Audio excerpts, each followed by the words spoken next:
Democrats are terrified of what a Republican red wave in the Senate would look like. Today, I'm going to prove to you that Republicans could win more than 57 seats in the Senate.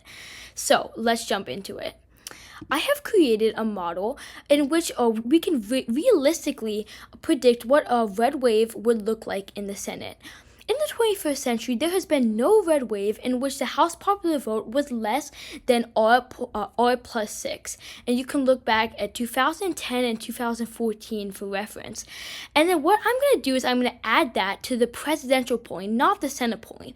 Because the Senate polling is actually showing that there's going to be a lot of split ticket voting. But in recent elections, there's been a rapid decrease in split ticket voting. You can look back at 2020. There was only one state that voted for a different Senate candidate than the presidential candidate. So that's why we're adding it to the presidential polling. And then we're also going to be factoring the incumbency outperformance. And for the incumbency outperformance, we're going to see in past elections how much the incumbent has run ahead of the Republican or Democrat at the top of the ticket. And so we're also going to factor that in, along with challenger outperformance like Larry Hogan and Hung Kao in the gubernatorial race and the House race, respectively. So before we do this, we're going to fill in the safe states for both parties, and then we're going to go to the swing states, and we're going to use my forecast to see what it would look like for a red wave scenario. So we're going to start with the Republicans. The Republicans would win Utah, Wyoming, North Dakota, Nebraska, and the special election, along with Missouri, Tennessee, Mississippi, Indiana, and West Virginia. Now, for the Democrats, they would win California, Vermont, Massachusetts, Rhode Island, Connecticut, Delaware, and Hawaii. Now, for Washington, that would be a likely state, along with New Mexico, Minnesota, New York, Maine. And yeah, those would be the likely states for the Democrats, because in Washington in 2022, Democratic candidates won by 15 points. But if you factor in that plus 6 Republican red shift, that would be a plus 9. And it's the same with New Mexico, Minnesota, New York, and Maine. So these would all be likely states for Democrats. Now we're going to go to my forecasting model to see what these states would look like in a Republican red wave scenario. So we're going to start with Texas. Right now, Trump is up by 9.9% in Texas.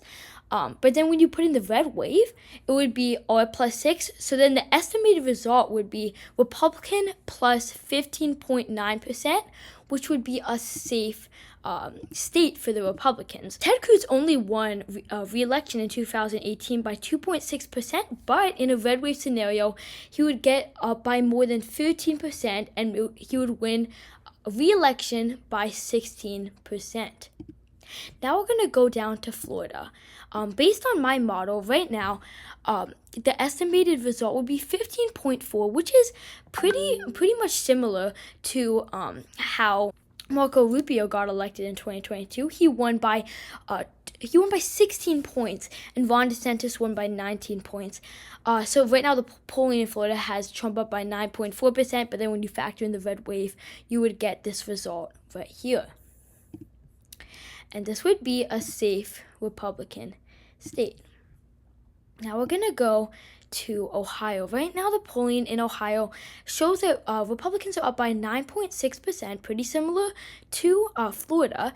But this is when the incumbency outperformance comes in. In 2012, Sherrod Brown outran Obama by 2.2% and was able to hold on in Ohio.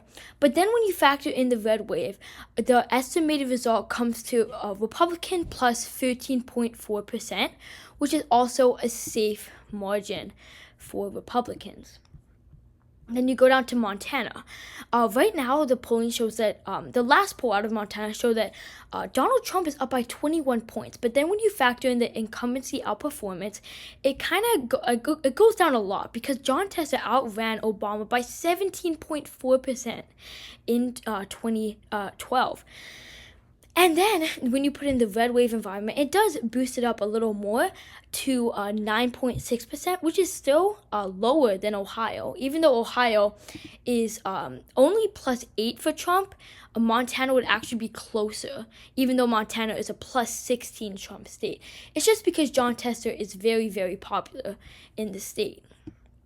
Then we go down to Montana. Right now, the polling for Trump shows that that Trump is up by 4.7%.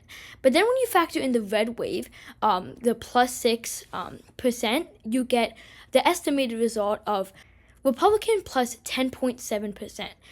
And then that would also be a likely state for Republicans. So you can see how Republicans already have a majority of 53 to 47 it would be if Democrats won all these states. So it's looking very well for them if in a Republican red wave scenario. Then we go to Michigan. Right now, the polling shows that Trump is up by just under a point. But then when you put in the red wave, the result comes to basically R +7, which is a likely margin.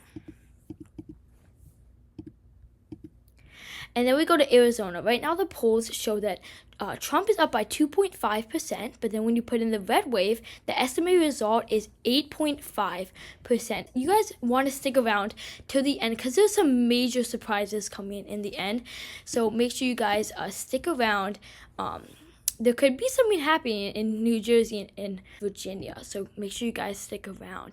And then we have Pennsylvania. Right now, the polls in Pennsylvania show Trump is up by 1.5, but then the incumbency outperformance, Bob Casey outperformed Obama in 2012 by 3.7%.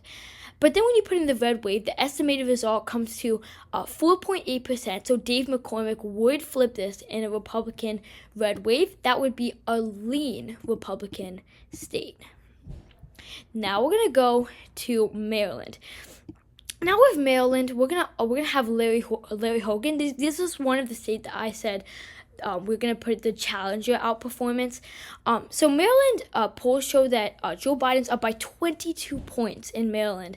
But then with the Larry Hogan outperformance of 30 points in 2014, and then you add the red wave, the estimated result would be R +14. Now, I don't think this is going to happen, but in a red wave scenario, this would actually be a safe Republican state, which honestly is crazy, but that's what it would be in a Republican red wave. Then we go down to Virginia. Right now in Virginia, the polls show that Biden is up by 4.3%, and then you put in the incumbency outperformance of 2%. But then we also put the Hung Cow outperformance. He ran in one of Virginia's districts in 2022. He outperformed the partisanship of that district by 1.6% in 2022. He outperformed by a pretty good margin. But then when you put in the red wave, it actually has Republicans up by 1.3%, which is actually mind-blowing. Now, this is very, very unlikely to happen because Tim Kaine is pretty popular in the state, but under this scenario, Republicans would actually flip New Jersey. Then we go to New Jersey right here. New Jersey, the polls in New Jersey show that Democrats are up by 6%. And then when you put in the red wave of 6%, it's D or R plus or minus 1%. But for the sake of this video, we're going to say that Republicans got 1 or 2 more votes, and that would be a very slight Republican pickup. And then we have Wisconsin. Right now, the polls are showing that Trump is up. And then you also put in the red wave environment in Wisconsin.